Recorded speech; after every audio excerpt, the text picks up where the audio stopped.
అందరికీ praise lord. దేవుని నామానికి మహిమ కలుగును గాక. మీరందరూ బాగున్నారు కదా? మీరు పెడుతున్న ప్రతి ప్రార్థన రిక్వెస్ట్ కానీ మేము ప్రార్థన చేస్తున్నాం. మా ఆశ అంతా ఒకటే, ఎక్కడైతే మీరు తృణీకరించబడ్డారో, ఎక్కడైతే వెలివేయబడ్డారో, ఎక్కడైతే గుండెలు పగిలేలా గెడ్చారో అదే స్థలాల్లో నా ప్రభు మీ అందరినీ హెచ్చించబోతున్నారు. విశ్వాసంతో ప్రార్థన చేయండి. ఘనమైన విజయాలు ఖచ్చితంగా నా ప్రభు మీ అందరికీ దయచేస్తారు. God bless you all.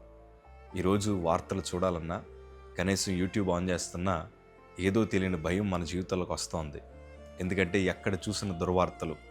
మన రీసెంట్గా జరిగిన బస్ యాక్సిడెంట్ మీకు తెలియంది కాదు. ఎంతోమంది ప్రాణాలు ఆ క్షణపాట్లోనే కోల్పోయారు.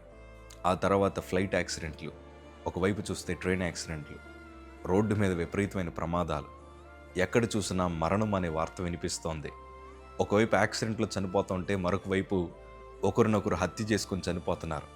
పిల్లలు బ్రతుకుంటే తల్లిదండ్రులు చనిపోయి ఉంటున్నారు, తల్లిదండ్రులు చనిపోయి ఉంటే పిల్లలు బ్రతుకుంటున్నారు. అసలు ఏంటి, ఎటుపోతుంది ఈ సమాజం? అసలు కుటుంబాలలో ఏం జరుగుతుంది? అసలు మనం ఇంట్లోంచి బయటికి వెళ్తే మరలా క్షేమంగా ఇంటికి వస్తామో రామో తెలియని పరిస్థితి మధ్యన మనం ఉన్నాం. తినే ఆహారం కలుషితం అయిపోయింది, వైద్యం కలుషితం అయిపోయింది, ప్రేమలు కలుషితం అయిపోయాయి. ఎక్కడ చూసినా ప్రమాదం వినిపిస్తోంది.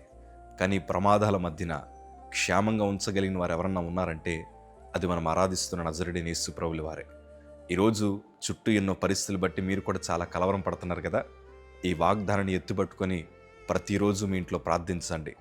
దేవుని వాక్యంలో కీర్తనల భాగము 91 కీర్తన 10-11 మనం చదవగలిగితే, నీకు అపాయమేమీ రాదు, ఏ తెగులు నీ గుడారాన్ని సమీపించదు, నీ మార్గములన్నిటిలో నేను కాపాడుటకు ఆయన నిన్ను గూర్చి తన దూతలకు ఆజ్ఞాపించును. ఈ వాగ్దానం మీ అందరి జీవితంలో ప్రభు నెరవేర్చునుగాక. ఏ అపాయము రాకుండా కాచి కాపాడగలిగిన దేవుడు ఆయన ఒక్కడు మాత్రమే. ఇంట్లోనే అపాయంగానే ఉంటుంది, బయటకు వెళ్తున్న పరిస్థితులు క్లిష్టంగానే ఉంటున్నాయి. ఈరోజు మీరు ప్రయాణాలు చేస్తున్నప్పుడు ఒక సేవకుడిగా మీ క్షేమాన్ని కోరి మాట చెప్తున్నాను. ప్రతిదినం ప్రార్థించుకోండి. ప్రతిదినం కుటుంబాల కోసం ప్రార్థించండి. మీలో చాలామంది ఉద్యోగాల కోసం ప్రయాణం చేస్తున్నారు, చాలామంది వ్యాపారాల నిమిత్తం ప్రయాణం చేస్తున్నారు. ఈ వీడియో చూస్తున్న వారిలో చాలామంది బ్రదర్స్ సిస్టర్స్ కాలేజీలకు వెళ్తున్న వారు ఉన్నారు. నా 2 చేతులు జోడించి చెప్తున్నాను, ఈ వాగ్దానాన్ని ఎత్తిపెట్టుకుని ప్రార్థించండి. ఎందుకంటే మీ కుటుంబం మీకోసం ఎదురు చూస్తున్నారు. చాలా జాగ్రత్తగా వెళ్ళండి. ఎందుకంటే మనం బాగా వెళ్తున్నా కానీ ఎదుటివారు మంచిగా రావట్లేదు. ఇలాంటి ప్రస్తుత పరిస్థితుల్లో దేవుని తోడు మనకు బాగా అవసరం. ప్రార్థన మనకి బలమైన కంచిగా మార్చబడుతుంది. ప్రార్థన మనకి క్షేమాన్ని ఇస్తుంది. మీరందరూ నూరంతలుగా దీవించబడాలని, ఎన్నో అపాయాలు మన చుట్టూ జరుగుతున్నా వాటన్నిటి మధ్యన క్షేమకరణ వాతావరణాన్ని నా ప్రభు మీ అందరికీ దయచేయడానికి సిద్ధంగా ఉన్నారు. ప్రార్థించండి. ఎందుకంటే దావీదుని చంపాలని సౌలు ఎన్నో ప్రయత్నాలు చేశాడు, కానీ దావీదుని దేవుడు కాపాడుతూ వచ్చారు. కేవలం ఒకటే, దావీదు ప్రతి దినము 7 సార్లు ప్రభువుకు ఆరాధిస్తూ ఉండేవాడు. ఈరోజు ఈ వీడియో చూస్తున్న మీరు కూడా ప్రార్థించండి. దానియేలు ముమ్మారు ప్రార్థించిన వాడు, అందుకే సింహాల బోనులోకి అతడు వెళ్ళిన క్షేమాన్ని దేవుడు తనకిచ్చాడు.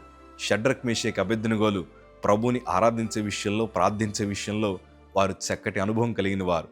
అందుకే అగ్నిగుండంలో కూడా ప్రభు వారిని క్షేమంగా ఉంచారు. ఈరోజు ఇలాంటి పాప ప్రపంచంలో బ్రతుకుతున్న అందరం కూడా క్షేమాన్ని అనుభవించాలంటే మీరు ప్రార్థించండి. ఒక సేవకుడిగా మీ కుటుంబాలు, మీ స్నేహితుల కుటుంబాలు, మీ బంధువులు, మీ చుట్టుపక్కల ఉండే వారందరూ కూడా క్షేమంగా ఉండాలని కోరుకుంటూ, దేవుడు మీ అందరినీ కాచి కాపాడి తన బలిష్టమైన రెక్కల చాటున ప్రభు మీ అందరినీ మరుగుపరిచి మీరు మీ కుటుంబము శాంతి సమాధానంతో వర్ధిల్లునుగాక. ఆమేన్. God bless you.